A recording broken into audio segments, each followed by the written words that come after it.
American cities, surrounded by a man-made environment.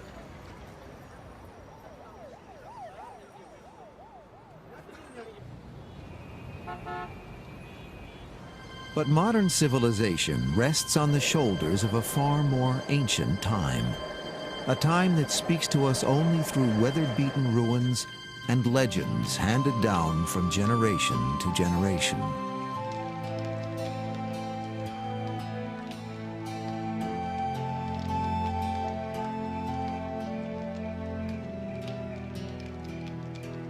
Following the evidence of these oral stories back to their roots turns the historian into an explorer.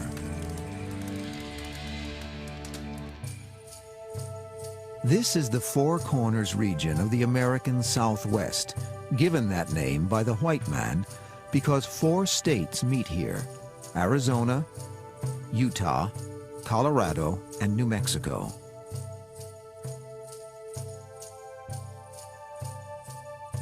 But to the native people, this is the land of the Anasazi, the ancient ones. They are long gone, yet it is said their spirits are still a powerful presence here. In the fall of 1897, a rancher named Richard Wetherill was lured deep into this remote and barren land by a story about the Anasazi. His fascination with the ancient ones had begun 10 years before and hundreds of miles away. Looking for cattle which had strayed from a grazing herd, he had made a staggering find. The cliff dwellings at Mesa Verde in Colorado. These spectacular buildings and the artifacts they contained were concrete evidence of a highly accomplished civilization which had simply disappeared. Later, Wetherill found similar sites in Utah and Arizona. But all these places were, so the legend said, dwarfed by something far more spectacular. Wetherill was looking for a fabled city, older, bigger, and richer than anything found so far. He had no maps, no specific directions, just the stories and a Navajo guide he hoped he could trust.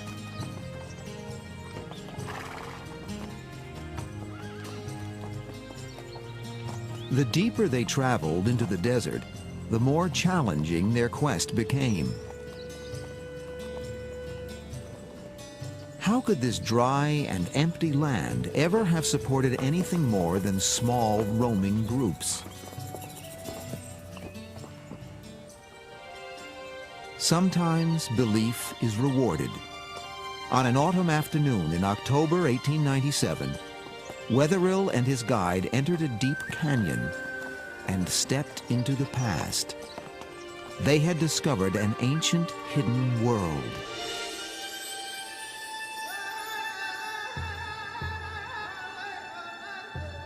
They had found themselves surrounded by buildings the likes of which they had never seen, never imagined possible in this land.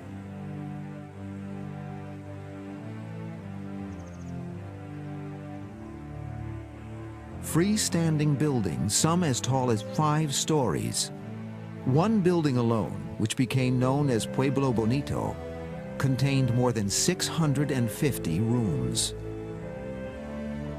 200 yards wide, but 15 miles long, Chaco Canyon is the site of a dozen massive complexes.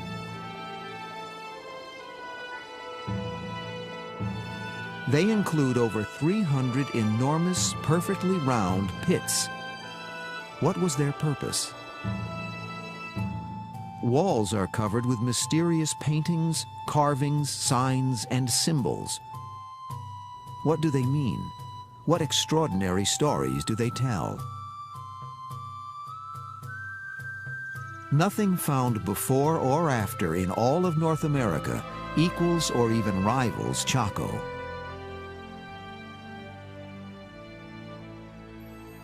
Wetherill and the archaeologists who followed him were astounded and entranced by the pottery they found.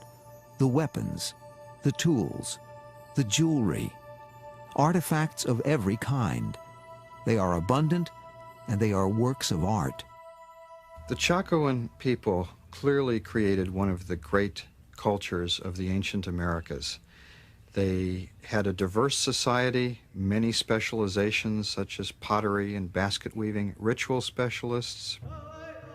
We already know enough about these people to know that one of the special things about the Chacoan phenomenon is that they created a brilliant civilization of art and all the things that go with it.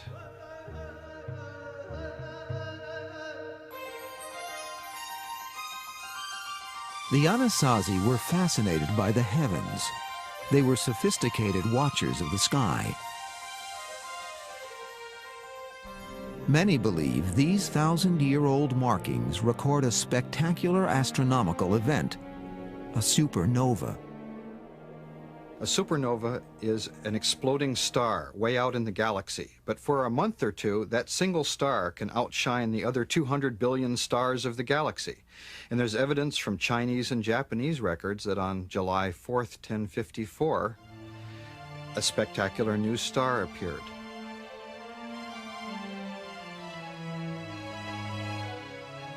The crescent moon indicates the supernova's position in the sky.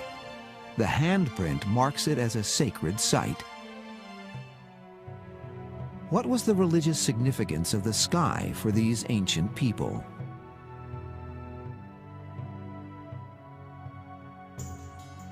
Wetherill also made a grisly and disturbing discovery. In a small room, he uncovered a mass grave containing 14 skeletons. Each is covered with exquisite turquoise jewelry. One of the figures is draped with more than 4,000 pieces of the semi-precious stone. He is almost certainly a man of high-ranking status. The other 13 are women, and the evidence is clear. They did not die natural deaths. Wetherill's wife, Marietta, visited the site and speculated about the violence and its meaning. The skeletons of 13 women were lying against the wall, clear around the room, and every one had a hole in their skulls. They were his wives, perhaps, to go to the afterlife with him. The Diary of Marietta Wetherill, 1897. There are other burial sites in Chaco Canyon, but none like this one. An even larger question baffled Wetherill.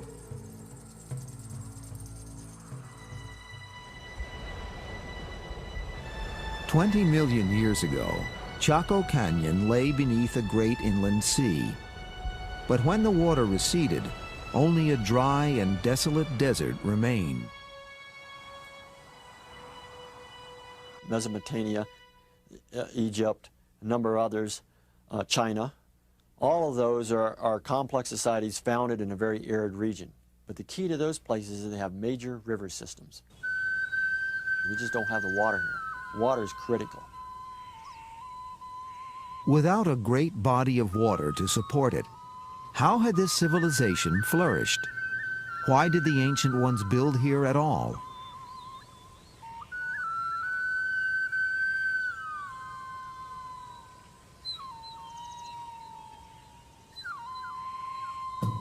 The canyon walls provided the stone for the buildings, but where did the wood come from? Archaeologists estimate construction required timber from 250,000 trees. But today, the landscape is totally barren. Samples taken from the beams indicate that the trees were not local. Most came from as far as 50 miles away. There, stone axes alone were used to cut and trim them. The Chaco people didn't have horses or oxen or wheeled carts to haul the timber here. Archaeologists have calculated that the Anasazi were only here from about 900 to 1250 AD. Yet with ingenuity and determination, they mastered their environment to create magnificent monuments of wood and stone. Above all, the Anasazi lived in harmony with the landscape. In their stories, the land itself was seen as holy. Yet there is no question that the people who once lived at one with this land are long gone. What happened to them? Did some single terrible calamity drive them from their city? Where did they go? A snake may seem an object of horror and fear, but for Native Americans, snakes can have a magical power. In 1925, a photographer was permitted to enter a Hopi Indian settlement in northern Arizona. It was a rare opportunity to capture something never filmed before or since. Rites little changed since the days of the ancient ones.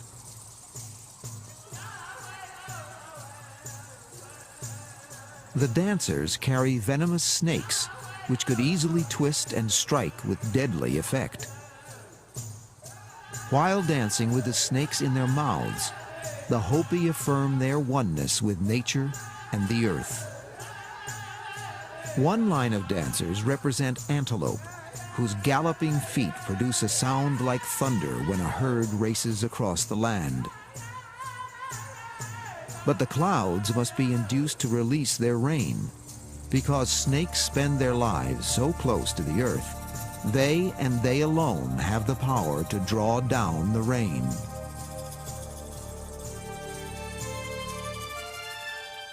Rain is the key that unlocks one of Chaco's greatest riddles.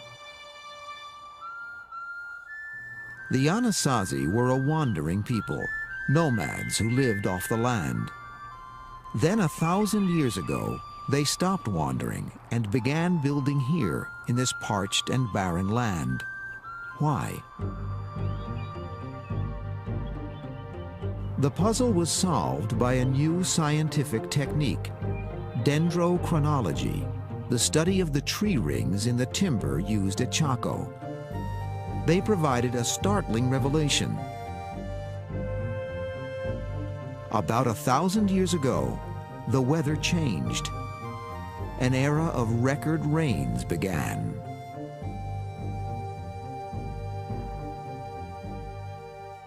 That wet period in the 900s allowed things to happen for these folks.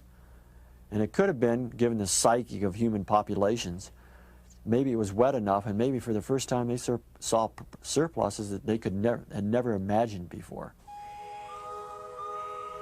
Until this moment in their history, the Anasazi had depended on hunting and the gathering of whatever wild plants they could find. Now they could be farmers. Now they could grow corn, squash, beans, a dependable and abundant food supply. The ancient ones of Chaco Canyon began to build an irrigation system to capture and control this gift of nature. Their tools were primitive, but they built monumentally. How were they able to do it? Perhaps the Anasazi drew on a resource more powerful than mere physical strength. One of the things that my grandma used to tell me in accomplishing major tasks is that a community has to be whole. Everything was done for the betterment of the community. They put their heart and soul into these projects. I feel that there was a lot of the spirits and the guidance from a higher being. There was such a high level of spirituality in Chaco at the time. It's really not difficult for me to believe that a lot of that had to do with the preciseness of these structures and their concept of time frame. That if it took a year to build a structure, then that's what it took. The Anasazi left no written records, only the haunted ruins, the cryptic imagery, and tales told by the old to the young. How reliable are these stories? It was an old legend about a magnificent city that had brought Wetherill here in the first place. And it was another that led archaeologists to an astounding discovery.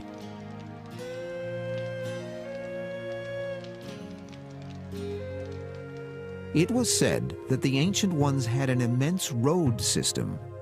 Archaeologists found nothing more than short, narrow paths, apparently a story exaggerated in the telling. Then, sophisticated new techniques of aerial observation allowed scientists to see beneath the surface. A vast network of roads, long obscured by sand and silt, suddenly appeared. We know that the canyon itself was the heart of a world that stretched out towards the four quarters, with long, straight ceremonial roadways that run out to so-called Chaco outliers, 30 or 40 miles away in many cases. But why were they so wide? Some were 40 feet across, as broad as a modern city street. Some were carved into the sheer vertical cliffs of the canyon.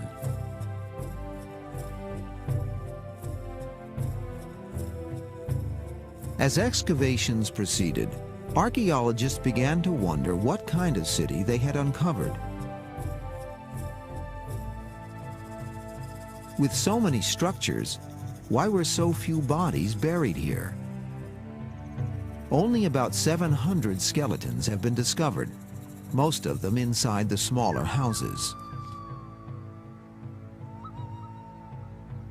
And the archaeologists were surprised that there weren't very many burials in comparison with excavating small house sites that are basically domestic habitations. And they said, wow, there's something really strange. And they didn't key into the fact that, of course it's strange. These are public buildings.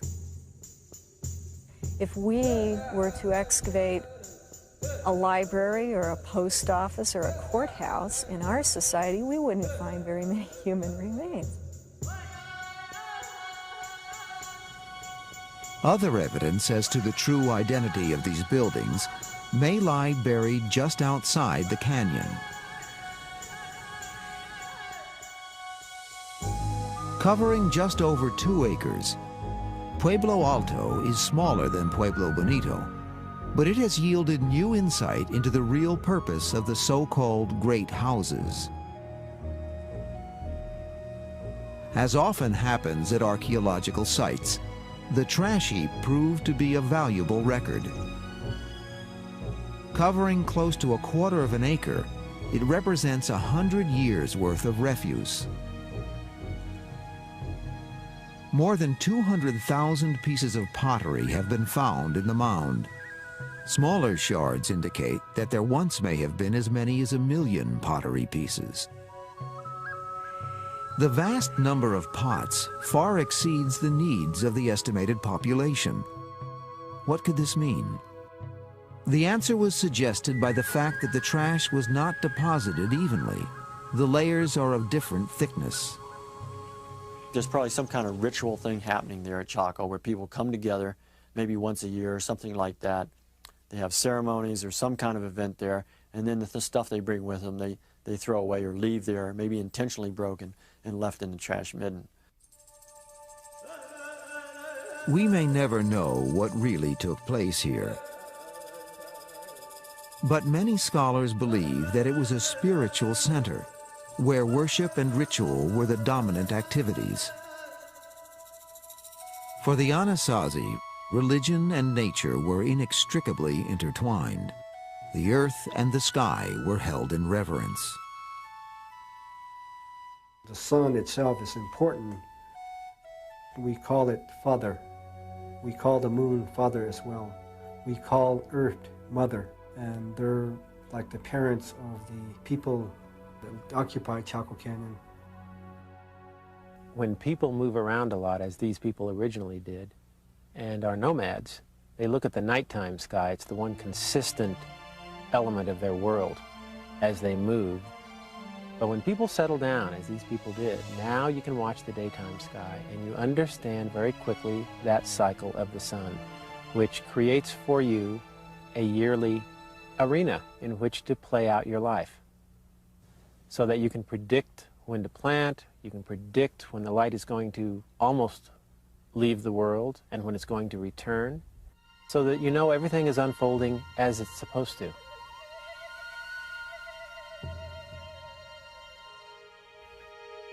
Of the many images at Chaco, none appears more frequently than the spiral.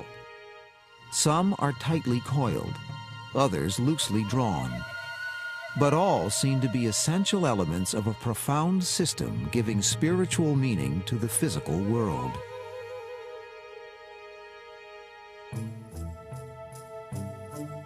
The spiral etched into the magnificent Fajada Butte is part of an ingenious mechanism for tracking the movement of Father-Son. It is located behind 3 enormous stone slabs. Every year, at the summer solstice, the longest day of the year, a shaft of light begins to crawl across the spiral at sunrise. Then, around noon, it happens. A streak, known as the sun dagger, slices directly through the center of the spiral.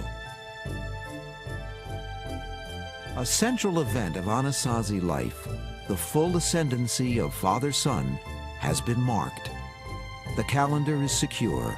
The cycle of life will prevail. Mother Earth will continue to produce.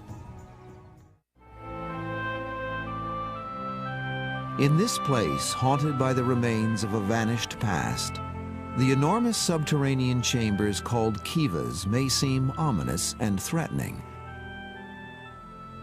But for the ancient ones, they were the place where the sky spoke to the people.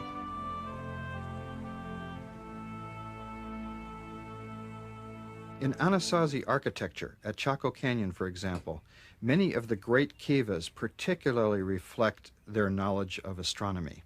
And we think the circular shape reflects the view of the heavens as almost the bowl of the night sky.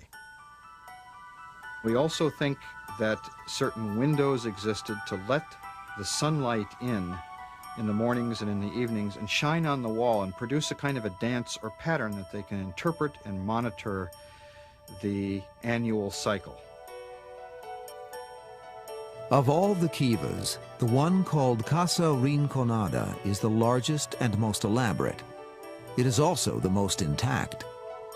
The roofs and upper structures of most kivas have long since collapsed. At Casa Rinconada, it is still possible to experience the dance of the sun once a year.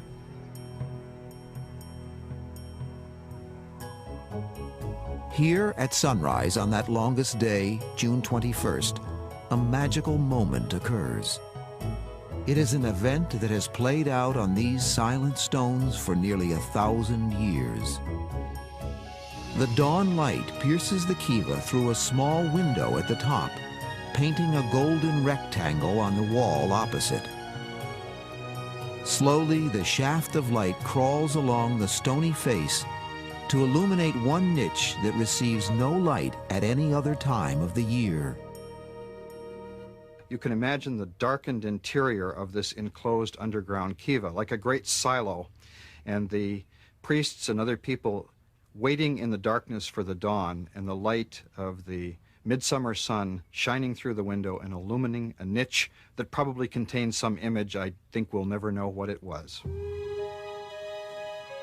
The kiva is a place of living wonder. For many, this is where the spirit of Chaco is strongest.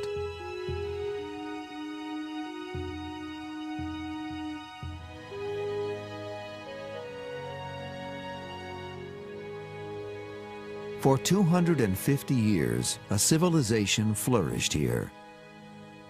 But finally, a time came when the gods were angry. A time when the land was robbed of its most precious gift, the rain. 1150 to 1170, very, very bad drought. And it looks like, because I would say there's a major depopulation of Chaco Canyon. Each one of those successively seems to be one of the worst they've seen, for hundreds and hundreds of years. The great era of rain, which had allowed the birth of Chaco, began to falter and then gave way to relentless drought. For people who believe themselves personally bound to nature, even drought must have meaning. If you anger the gods or the spirits that hold the rain, then they would just withdraw that privilege. We're told that if we go into a ceremony, if we go into an activity without our whole mind, body, and soul, then our prayers might not be answered. There was constant need to placate the gods. Rituals passed down from ancient times, as captured in this rare film, suggest what may have happened. During this Hopi rain ceremony, the clans gather to compete in sacred games, much as the ancient Greeks held Olympics to honor their gods.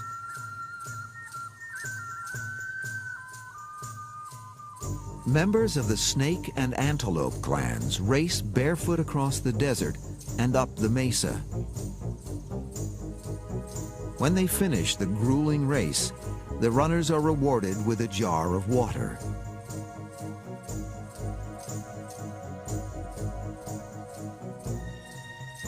It began as a holy rite, but as the years passed, did the people of Chaco develop too great a pride in winning? Did they lose their connection with the spirit world? It's almost impossible for the mass to make that connection. But if one individual within that mass can make that connection, then because of that one individual, nobody knows who that individual is. But if one individual can make that true connection, then the spirits that reward such efforts will reward the Pueblo with rain. Could it be that a holy man of the Ancient Ones failed in his duty? Perhaps that is the explanation for the mysterious grave, the one great man and the 13 murdered women. Were they a sacrifice, an attempt to atone for angering the gods? It is possible that as the drought tightened its grip and food became scarce, the social order collapsed. Could this have precipitated murder? We know that some of the burials in the great houses, some of the people appear to have been killed, whether ritually or otherwise. They have their skulls are smashed and they have broken legs. The precise sequence of events is lost, but it is certain that the rains failed, the crops withered, and slowly over time, the people left Chaco Canyon. It could no longer sustain them. The Anasazi, the Ancient Ones, were forced to leave their paradise. But this was not the end of their story.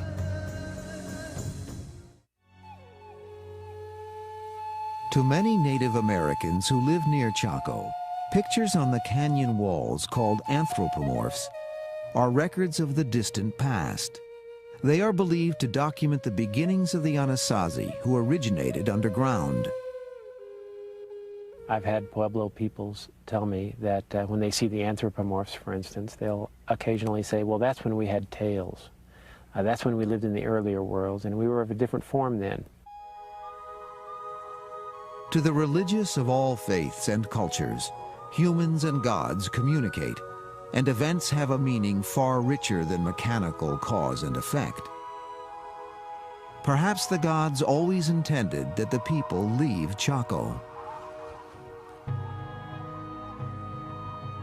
Once they got up on top, they started migrating in the southerly direction. And Chaco Canyon was about one of the stops in this migration route. We are in a journey. We've been on a journey since our ancestors came up through the underworld. Our journey isn't built on just 100 years or 1,000 years. There's no time frame. I don't know where the journey is going to end. The Chaco people did not vanish. It is now generally agreed that the Hopi, the Zia, the Zuni, and the other Pueblo people are direct descendants of the Ancient Ones. The Navajo may not be. They seem to have arrived in the area long after the Anasazi left. But Anasazi is a Navajo word, and some scholars regret having taken it up. It's kind of a dirty word. The Hopi and other Pueblo people really hate it, but it's the word that the anthropologists have latched onto. It means something like our enemy ancestors or the enemies of our ancestors. 400 years after the Ancient Ones left Chaco, and well after the arrival of new tribes like the Navajo, a strange presence entered the land.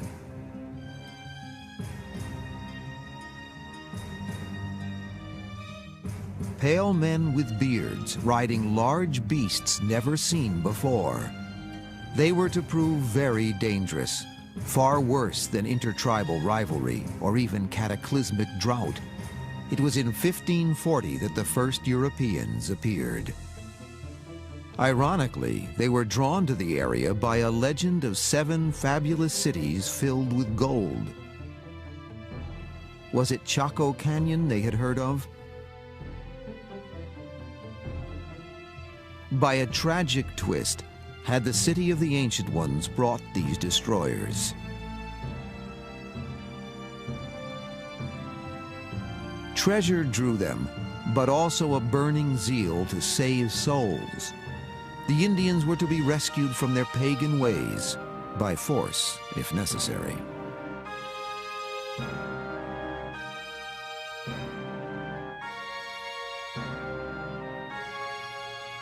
Native American holy men were tortured and killed. Ritual objects were destroyed.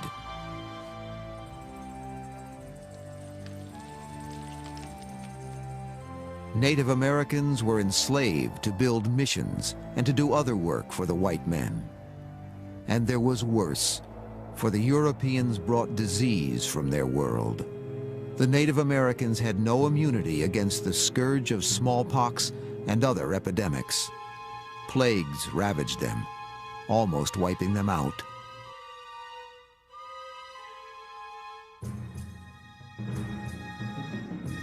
There were uprisings against the Europeans, but ultimately they failed. The great migration of the people from north to south was stopped.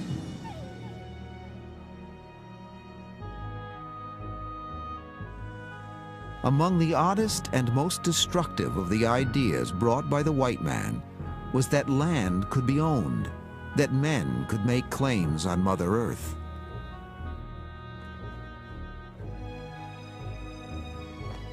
The authorities would impose new values and beliefs on every facet of Native American life. Their culture was suppressed. Their proud long hair was cut.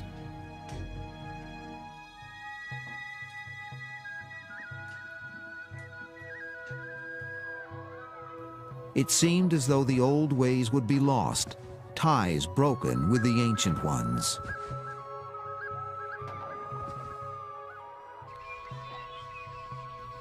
But it was not so. Often in secret, the rituals and the stories continued to be handed down. And Chaco Canyon remained, remote and enigmatic, a secret place haunted by the spirits of the Ancient Ones.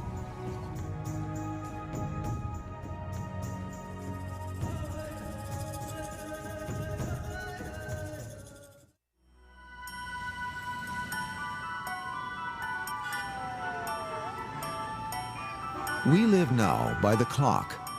Hours and minutes dominate, not the position of the sun and the stars. Modern life has torn the web connecting us with nature. Gentle, deep rhythms of life so long observed are now ignored.